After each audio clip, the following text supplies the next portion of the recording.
What's up everybody, WayoftheBey here, and today we're going to be unboxing the B175 Lucifer the End.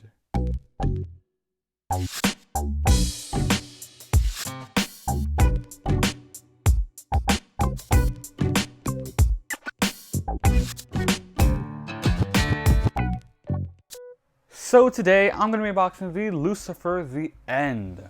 So Lucifer the End is a right-spinning defense Beyblade, part of Beyblade Burst Super King and the Limit Break system. Looking at the top right corner, we can see this is a Takara Tomy product. It is also the B175 booster. Over here we also see a golden cool looking Super King logo. Now Lucifer the End, like I said, is a defense Beyblade, part of Beyblade Burst, and is a right-spinning Super King Beyblade. At the bottom right of the box, we do see the blader that uses it, Lean Walhalla, in a super powered up picture, which looks really cool, which is pretty different from the variant Lucifer, the pre-evolution of this Beyblade. Now this is the evolution of variant Lucifer, and variant Lucifer in the anime didn't break, but did get upgraded, which is pretty cool. And this is a nice limit break evolution. Now for those of you wondering what the limit break system is, on the right of the box, we can see it right here. When the disc of the Beyblade gets to a certain point in battle, it'll activate its limit break system, which just the layer activates a gimmick, which has lots of free spinning parts to it, which helps its defense. Looking at the back of the box, we see all the parts it has and the stats.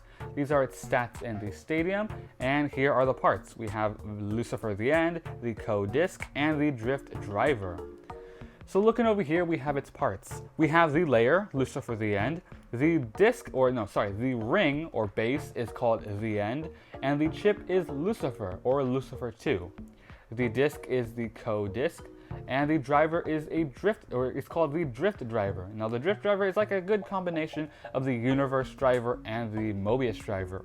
Has the same tip as Mobius, but is more in the shape as a Universe or Octa, which is pretty cool, or the Octa Driver. Over here we can see its layer and driver gimmicks. So over here we see it defending from Zwei Long and its attacks. And over here it's talking about how the chip has a special rubber piece that actually slows down the driver from clicking. So which adds even more defense and makes it super hard for this Beyblade to click and activate its defense, its gimmick, which is pretty cool. It's like a burst stopper in the chip. Now the chip does have some metal on it, as we'll see when we're looking at the Beyblade.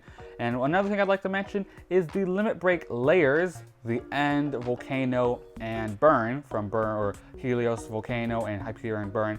They only have special discs that can go on them. The Co-Disc, the U-Disc, and the Cho-Disc, as I'll show you later in the video. So Lucifer the End comes with the Co-Disc that is only able to go on limit break layers, and limit break layers are only able to take these special limit break discs. But now that we've seen the box, let's take a look at the actual Beyblade. Alright, so we have the Beyblade out of its packaging, stickers added, and everything's here. We have the layer, the disc, and the driver. But before we look at that, let's take a look at the customized guide this comes with. So with the new Beyblade, we get a new customized guide. This just shows you some combos you can make with some of the latest parts. And we also get a little sneak peek for the prize bay of Random Booster Volume 23. And from the shape of it, it looks like a Death Scyther. If not, I have no idea what that could be. But Death Scyther is a right-spinning attack type Beyblade. Has one giant blade, kind of like the Reaper blade. And right there, as you can see, one giant blade right there. So it was most likely Death Scyther. There is a chance it will show up in the anime, but most likely it won't, kind of like Diabolos, Death Diabolos, and Abyss Diabolos. But it'll be cool seeing Death Scyther in Super King. So that is the customized guide. You also get the instructions, but I'll go over everything in this video, so we won't need that. And you also get the little sticker sheet for Lucifer the End. So that's the little sticker sheet. It is foil, comparing it to a normal sticker sheet. So the stickers are foil, not just regular. So that's really cool. Foil sticker sheet, which adds to the Beyblade's look. So since this Beyblade has so many gimmicks, we're going to start with the driver, the simplest, and then the limit break system. So first, let's go over the driver. So this is the Drift Driver. This is a normal driver, and it has a little free spinning tip right there, free spinning little plate. Now this is a combination of the Octa driver's shape and the driver Mobius. So it has the same free spinning plate from the Mobius driver and has the shape of Octa, so it's like a combination, and we get the Drift Driver. Now, it's not the same color shade as the Mobius driver. It's like a darker gray, but it's pretty much the exact same plate, just added to, I guess, Octa's shape, which looks really cool. And in the stadium, it should just move around. It might even drift from the driver's name. And I'm excited to see how this will do in the stadium. Now, the Mobius driver is really good against left spin, or just opposite spin opponents, I guess you could say. So this will most likely be the same. It'll do well against the opposite spin of your Beyblade. So this will be a good, I guess, counter to other spins. So that's the drift driver. Here's the sticker right there. So that's the drift driver. Excited to see how this works in the stadium. But now on to the limit break layer. Alright, so now it's time to go over the limit break layer for Lucifer the End. So Lucifer the End, first let's take a look at the layer itself. So we have the Lucifer chip and the end ring. So first let's take a look at the chip. So over here we have the Lucifer chip, also known as Lucifer 2. This chip does have metal on it, and it has a little rubber piece right here, which when making contact with the driver actually slows it down, which acts like a burst stopper. So that's really cool. This is a chip that has metal and has a burst stopper attached to it. Now you can see the little foiled stickers right here on the top from that sticker guide. So that's really cool. And just overall, its look is really nice. Now this chip compared to the original Lucifer chip, over here we can see the Lucifer chip, all that really changed was it got hands and it turned horizontal. So that's really cool. So this is the Lucifer chip. And another thing to add is this is a right spin chip only. It cannot go on left spin rings. It's right compatible only. So only right spins get that cool burst stopper. Now, let's take a look at the layer. So this layer is the end. It looks really nice. It has a really nice design to it. Way better than the variant base with the 2D chassis. Now this looks really nice. Now overall, it has like a sort of 3-blade design to it. Over here, you see these 2 little tabs. That's part of its limit break system.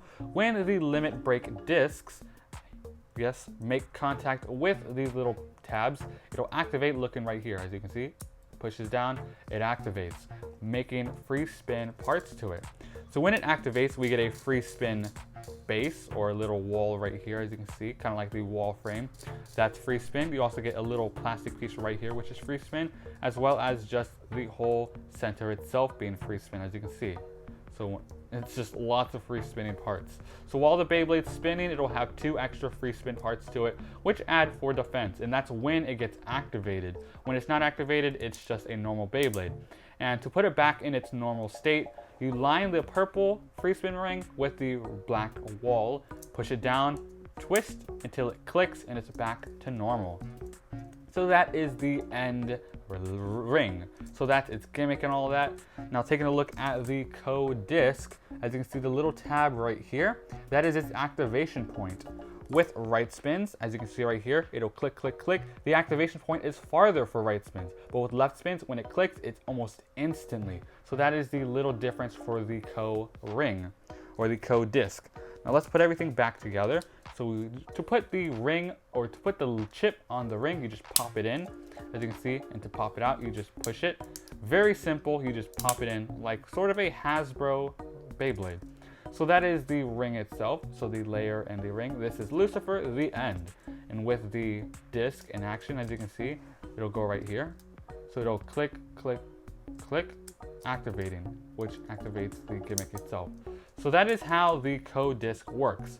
Now, comparing it to the U and Cho disc over here, we have the U and Cho disc. So with the Cho disc right here, the activation point for right spin is closer, but for left spin, it's farther. So Ko and Cho are technically opposites. For right spins, the activation point's faster, but for left spin, it's faster, and it's the opposite for both. And the U disc is pretty much even. It has a center activation point. And another note, these discs are only compatible with limit break rings. So that is the volcano ring, the burn ring, and the end ring. So these discs are only compatible with those rings, and those rings are only compatible with these discs. So that's a note to take. So putting it all together, we have Lucifer the End, Co-Drift. And all together we have the Beyblade. And you are going to have to put it back in its normal mode when clicking it. So overall, that's just how the Beyblade looks. Looks really nice, and very excited to see how this does in the stadium. So now comparing it with the variant Lucifer Beyblade itself.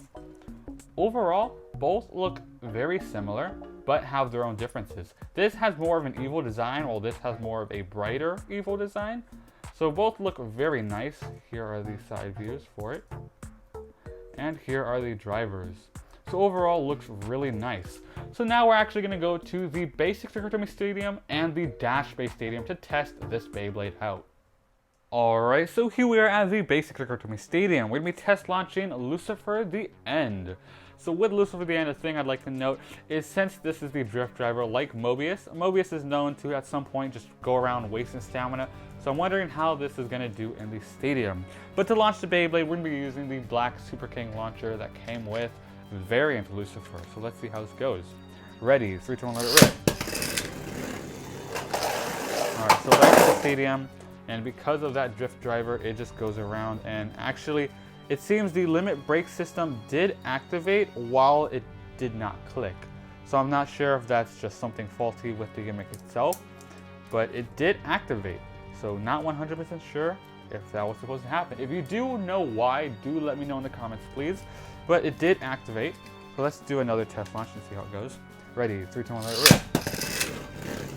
Alright, going around the stadium. And because of that drift driver, it seems to be moving crazily. Now taking the center. Alright, let's slow it down. Yeah, and yes, it seems it did activate again without even clicking. So the barrier does activate just automatically. So I'm not sure if that's supposed to happen or if that's just something faulty about its gimmick. But that was the test launches in the basic Trick-or-Treat Stadium. Let's go to the WayoftheBey Stadium test launch and do some crazy battles. Alright, so here we are at the WayoftheBey Stadium test launching Lucifer the End. Ready, 3, 2, 1, let it rip. Alright, so since the ring is smaller, it seems to be not moving around as much. Ooh, but does look to be running out of stamina. The Mobius driver seems to be doing decent. Or not the Mobius, the drift driver seems to be doing decent. And yes, the rings did activate again. I'm sure that's just how it's going to be for these battles. So the first opponent will be Cursed Satan. Defense versus defense. Who does better at defending? Alright, ready. 3, 2, 1, let it rip. Alright, so we can see the limit break has activated going around the stadium. Both meeting in center now. Alright, going back and forth with attacks. Ooh, it seems Lucifer the End ran out of stamina for that one. So Cursed Satan gets the first point, going to 2 points. Ready, 3, 2, 1, let it rip. Alright. Oh, some clashes right there. Both going back and forth with some attacks. Going around with lots of hits. Ooh, still, Lucifer the End was able to get that survivor finish right there. So just barely, it was still spinning, mainly because of those attacks on these free spin rings.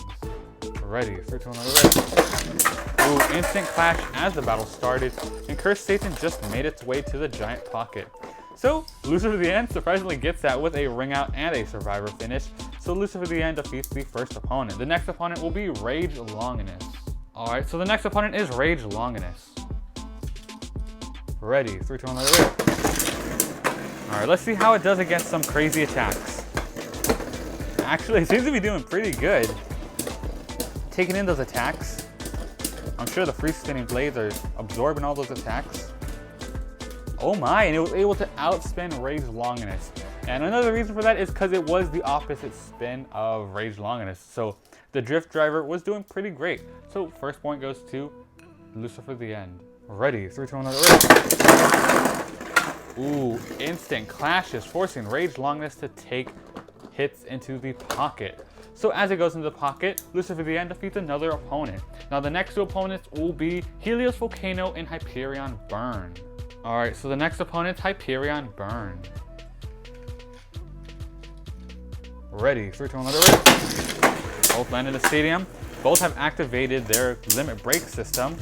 Seems right spins, a part of a limit break, do activate pretty quickly. And there Hyperion goes running out of stamina. Surprisingly, Hyperion Burn seems to have worse stamina than Lucifer the End. So Lucifer the End gets 1 point with that survivor finish. So now time for Helios Volcano. Ready, 3, 2, 1, Alright, both landed in the stadium. Ooh, almost a ring out right there. Lots of good clashes in the center. Let's see how Lucifer the End does against left spin. So Helios Volcano does have some good stamina, so let's see. Will Lucifer the End be able to absorb spin?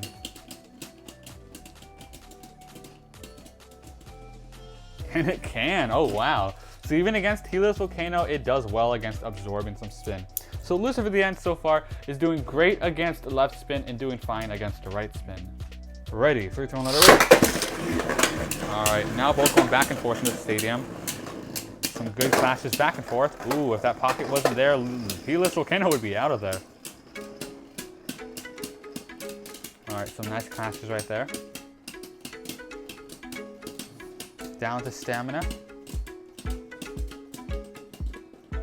Ooh, it's Helios Volcano who gets that. So Helios Volcano managed to get a survivor finish. Ready, 3, 2, 1, let it rip.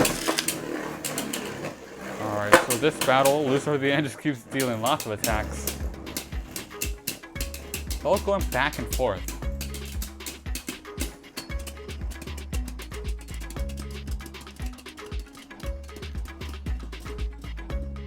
Ooh, but it's Helios Volcano who gets that point.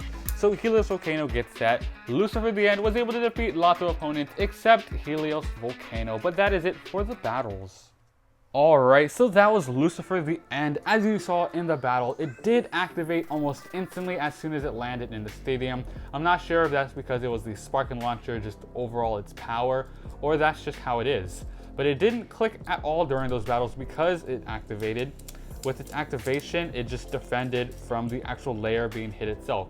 So it did great in actually protecting the layer itself, but just needs to find a better way to have stamina.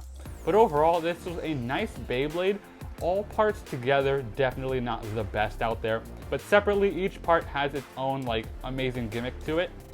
The drift driver will do great in opposite spin battles by itself with other combos.